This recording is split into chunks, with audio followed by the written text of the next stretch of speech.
Welcome to episode 82 of my podcast, The View from the Crow's Nest, and it is, I believe, the 26th of August 2020. So, today has been a continuation of the marketing side, the promotion side of Grip the Sky. So, I'm sure you know by now, Grip the Sky is my EP, and it's coming out on Saturday, and I'm releasing it as the Grip the Sky Experience. Which is an experience of the EP, whatever that means. It will be more clear on Saturday when you've got a moment to have a look and go through it. But of course, just creating the songs is one thing, creating the content, the experience is the second thing, but marketing it and getting it out to people is the third thing. The idea is using the 80-20 rule, for example, that 20% of your work in any business should be on creating the product and 80% or more should be on actually selling it, marketing it, because otherwise what's the point if no one's going to hear it or see it or consume it or enjoy it or benefit from it? And so today I sent an email to my mailing list yesterday, and today I was replying to emails, to responses I got, and it was great. It was it took me a good sort of hour or two to reply to all the emails, but it was great. It gave me a kind of a re-glimpse of a position I was in 5 odd years ago when I was putting a lot more focus and time into music, and about 5 years ago, and I'd spend about an hour and a half, 2 hours a day replying to messages from people all over the world who had nice things to say to me to do with my music and what I was doing, and it was wonderful, and I was connecting with people, with fans, and it was really cool. And then in the intervening years I focused more on business, like UK Open Mic, and more on family as Mina became a toddler and got older, and then Leonardo was born, and then I've been focused on other business, as you probably know. So it's kind of glimpsing back at my original, hope of being a musician. My original focus is on passion on being a musician and working on music. And to that end, after I finished replying to the emails, I was then thought, let me get some songs ready for the next couple of posts for the Lab. The Lab is my private members club. I post a new bit of music every Thursday. As best I can, I post a version of a full song, but it's not always that. Sometimes it's instrumental stuff, sometimes it's more of a sketch of an idea, but hopefully it's something interesting and fun. And so I wanted to get ahead of the curve and get that ready. So I pulled out a couple of ideas from the archive. One was a song called Don't Cry Baby, which I wrote around 2012, it seems. And I just had an acoustic version of it, acoustic guitar, vocal, and the vocal wasn't very good. It was sort of fairly off key. I seem to remember that it was one of those where I wrote a song and then I did one take of the vocal. I wasn't really sure of it. I wasn't confident with my voice. I'm still not very confident with my voice, but I'm a lot more confident than I was 5-6 years ago. And it was a bit of a you could hear the lack of confidence and direction and melody in the vocal. But it's one of the few songs where I actually wrote the melody properly, like I worked it out.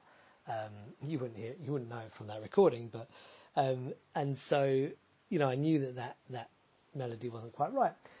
And so I thought, I want to, as I'm doing with all of these songs, I'm loading them into Cubase, my music production software, and I'm giving them a bit of an extra sheen before I put them in the Lab, because it takes me a little bit of time extra, but hopefully it makes them sound a bit more interesting, a bit more impactful, and a bit more pleasant on the ears, basically. And also gives me a little bit of practice every week or every time I do a song with Cubase, with my production skills, and that can't be a bad thing. So I was going to put it up. I gave it, going to give it the sheen. I thought, you know what, it just needs another vocal. And I have had as we all do, like we have a psychological barrier that prevents us from doing certain things, lots of things. But in certain cases, it's like, I can't do X because of Y. Whatever it is, doesn't matter what it is, but we always find a reason why we can't do X because of Y. And one of my favourite phrases is, do what you can with what you have right now. And, I want to get back into music, and I can't record a vocal because, I haven't been doing vocal practice recently, so my voice really it's not up to par. I can't record a vocal because it's going to take me ages to set up all the gear properly, all the right microphone and all this stuff. I can't do vocals because I need the doors open here because it's so hot, and there's sounds coming from outside and other people about. I can't record a vocal because I'm self-conscious that there are people in the house and people next door can hear, and I can hear them moving about and people will know. And then I said to myself, shut your face and get on with it. So I plugged in a SM58 microphone. That may mean nothing to you until I say it's that kind of classic looking mic that you see in all concerts everywhere. It's like the workhorse microphone. Brilliant live microphone. It's not so good at the subtleties of recording in a studio. I've got a better microphone for that, but that's a faff to put up. So I said, right, get out the SM58, plug it in, and just literally sit at your desk and record the vocal. Just do it. Just do one take, see what happens. Well, I did make one concession because Simona came in to clean the room just as I was about to get going. So I did a 10-minute vocal warm-up. That was my concession to I can't do it because of. And then I had a crack, and I basically got through 3/4 of the song before I couldn't work out what the lyrics were or the melody was. I couldn't remember what it was. So then I had to re-record the end part in a couple of 2 or 3 takes because I just couldn't remember the melody. I had to work it out. And then I listened back to it, and for the most part, it was better than the original recording that I'd had for 2012. And I was really, really pleased because it was like, I'm not on my singing best. It wasn't my best environment for it, but I did it, and it sounded all right. It was passable. So I was really chuffed about that. So then I put on a bit of the sheen, and then I must confess, I haven't done this with all of the songs that I put in the lab because I want them to be real and as transparent as possible, but I did do some retuning of some of the passages, some of the melody, because I wanted it to have the right melody, and because I went through it once and tried to remember the melody as I was going, I was often sung the incorrect melody. Whether it was sharp or flat, I often sing flat. That's usually my problem.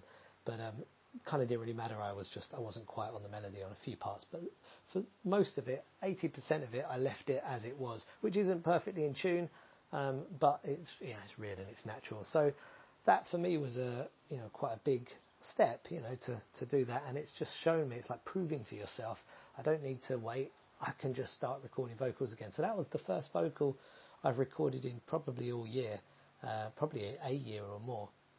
And it's also particularly important because once I finish with Grip the Sky, the next thing is to finish my first LP, my first full-length album, and that's A Blind Eye to Love. And there's 12 songs on it, and there are some of the best songs I've written, really nicely crafted songs, really nice arrangements and instrumentation, and I'm really looking forward to getting that out there. But most of them, at least half the tracks, have only got scratch vocals on, like quick vocals recorded so I know where they are. I have to re-record the vocals properly. And in my mind, I was thinking, I don't know when I'm going to be able to do that because I don't have the environment. So today was like a step towards that, so that when I get to it, I could just say, shut up and get on with it, basically, record those vocals. You'll get, you can prove, you've demonstrated that you can do a decent enough take, and that'll do. I'm not looking to make it perfect. I'm not going to win any Grammys or, whatever off the back of my production, off the back of what's going on right now. But what I do want to do is get the songs finished, get them out to people, and move on with the next set, the next album. I've got so many songs I want to get through and do properly, and I haven't written anything new in so long because I've got this bottleneck. So that was a really, really positive, really positive thing for me. And then second to that, after that, I then worked on the second track, which will be coming next week on the lab, or the other way around.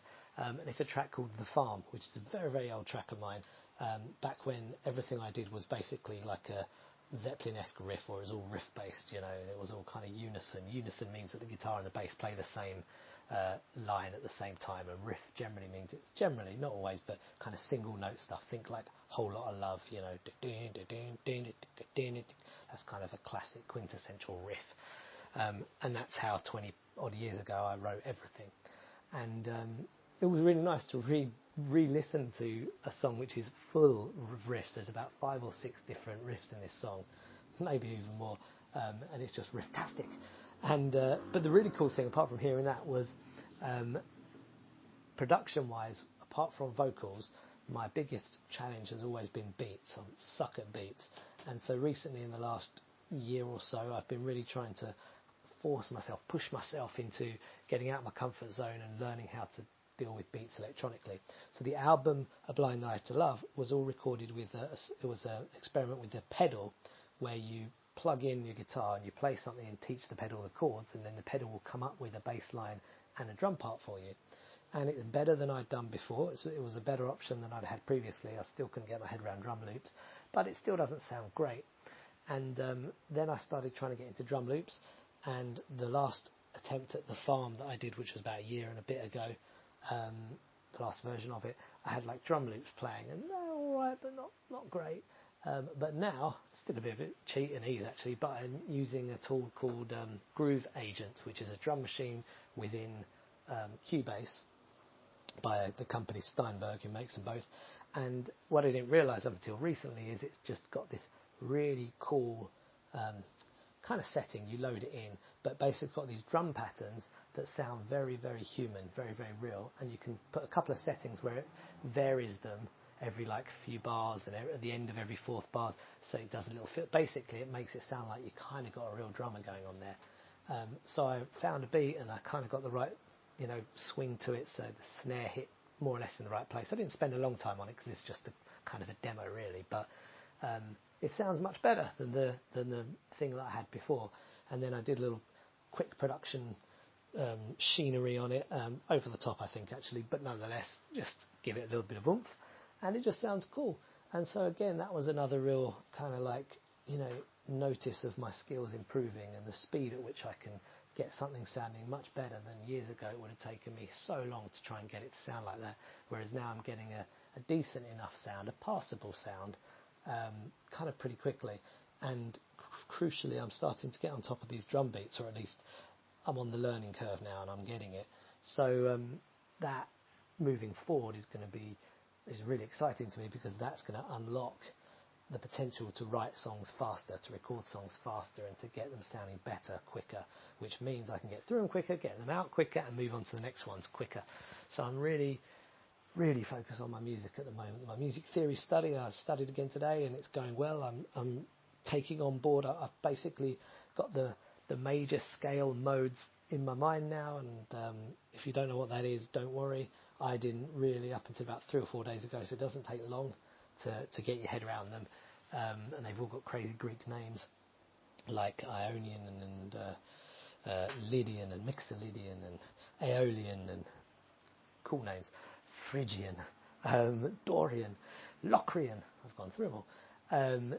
And so, as you can tell, really focused on music at the moment, focused on creating, focused on getting stuff out to people in the lab, the members of the lab, and to everybody else. And I'm excited by what's coming.